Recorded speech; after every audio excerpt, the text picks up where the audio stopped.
Peroorkada SAP ക്യാമ്പിലെ പോലീസുകാരൻ ജീവനൊടുക്കിയതിൽ ഉന്നത ഉദ്യോഗസ്ഥർക്കെതിരെ ആരോപണവുമായി ആനന്ദിന്റെ കുടുംബം. SAP ക്യാമ്പിൽ ആനന്ദിന് ക്രൂരമായ അനുഭവങ്ങൾ ഉണ്ടായി. മേലുദ്യോഗസ്ഥരിൽ നിന്ന് പീഡനം നേരിട്ടു. ജാതി അധിക്ഷേപം നേരിടേണ്ടി വന്നു. ആനന്ദിന്റെ കയ്യിൽ മുറിവുണ്ടായതിൽ സംശയമുണ്ടെന്നും സഹോദരൻ ആരോപിക്കുന്നു. ഉന്നത ഉദ്യോഗസ്ഥർ എത്തും വരെ മൃതദേഹം മെഡിക്കൽ കോളേജിൽ നിന്ന് കൊണ്ടുപോകില്ലെന്നും കുടുംബം പറയുന്നു.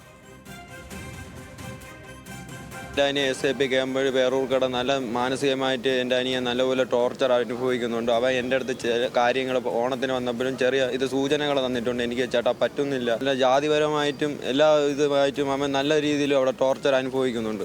അവനെ കപിൽദാർ എന്ന് പറയുന്ന സാറ് നല്ലപോലെ അവനെ പീഡിപ്പിക്കുന്നുണ്ട്. ചേട്ടാ എന്നെ അവിടെ ഇട്ട് ഉരുട്ടയാണ്, ഞാൻ പലതും കണ്ടില്ല എന്ന് സഹിച്ച് നിൽക്കുകയാണ് എന്ന് എൻ്റെ അടുത്ത് പറഞ്ഞായിരുന്നു.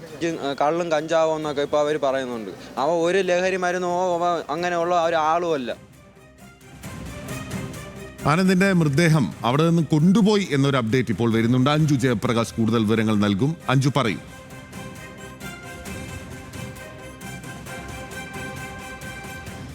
പിന്നിൽ ഈ ജോലിഭാരവും മാനസിക സമ്മർദ്ദവും കാരണം ആത്മഹത്യ ചെയ്യുന്ന പോലീസുകാരുടെ കണക്കുകളൊക്കെ നമ്മൾ മുമ്പ് കണ്ടതാണ്. സമാനമായിട്ടൊരു ഇടവേളയ്ക്ക് ശേഷം വീണ്ടും അത്തരത്തിലുള്ള ഒരു സംഭവം കൂടി തലപൊക്കുകയാണോ എന്നൊരു സംശയമുണ്ട്. ഇത് പോലീസ് ട്രെയിനി ആയിട്ടുള്ള യുവാവാണ് ഇപ്പോൾ ആത്മഹത്യ ചെയ്തിട്ടുള്ളത്. പോലീസ് മാനസിക സമ്മർദ്ദമാണ് ഈ ആത്മഹത്യക്ക് പിന്നിലെന്ന് തന്നെയാണ് കുടുംബം പറയുന്നത്.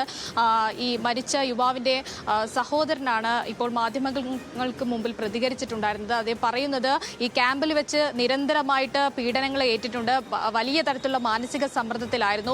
കൈകളിൽ കണ്ടിട്ടുള്ള മുറിവ് 2 ദിവസം മുമ്പാണ് കൈഞ്ഞരമ്പ് മുറിച്ച് ആത്മഹത്യക്ക് വേണ്ടി ഈ യുവാവ് ശ്രമിച്ചിട്ടുണ്ടായിരുന്നത്. അപ്പോൾ അത് പോലും സംശയമാണ്. ആത്മഹത്യ തന്നെയാണോ എന്ന കാര്യത്തിൽ സംശയമുണ്ടെന്നാണ് കുടുംബം തന്നെ പറയുന്നത്. കൈകളിൽ മുഴുവൻ ഭാഗങ്ങളിലായിട്ട് മുറിവുകൾ കാണുന്നുണ്ട്. അതിൽ സംശയം പ്രകടിപ്പിക്കുന്നുണ്ട്. മാത്രമല്ല കഴിഞ്ഞ ദിവസം ഈ കുടുംബം ഈ യുവാവിനെ കണ്ടിട്ടാണ് വീട്ടിലേക്ക് മടങ്ങിയിട്ടുള്ളത്. അതിനുശേഷം വീണ്ടും ഈ കെട്ടിത്തൂങ്ങി മരിക്കാനിടയായിട്ടുള്ള കാരണം എന്തെന്നാണ് കുടുംബം ചോദിക്കുന്നത്. എന്തായാലും അല്പസമയം മുമ്പ് ഇവിടെ മൃതദേഹം കൊണ്ടുപോകില്ല എന്ന് പറഞ്ഞ് കുടുംബാംഗങ്ങളുടെ പ്രതിഷേധമുണ്ടായിരുന്നു. എന്തായാലും നിലവിൽ ഇപ്പോൾ ഉദ്യോഗസ്ഥരൊക്കെ സംസാരിച്ചുകൊണ്ട് അതിൽ കൃത്യമായ അന്വേഷണം നടത്തുമെന്നൊരു ഉറപ്പ് കുടുംബാംഗങ്ങൾക്ക് നൽകിയിട്ടുണ്ട്. എന്തായാലും അല്പം മുമ്പ് ഇപ്പോൾ കുടുംബാംഗങ്ങൾ മൃതദേഹവുമായിട്ട് നാട്ടിലേക്ക് പോയിട്ടുണ്ട്. എന്തായാലും വലിയ തരത്തിലുള്ള ഒരു സംഭവമാണ് ഉണ്ടായിരിക്കുന്നത്.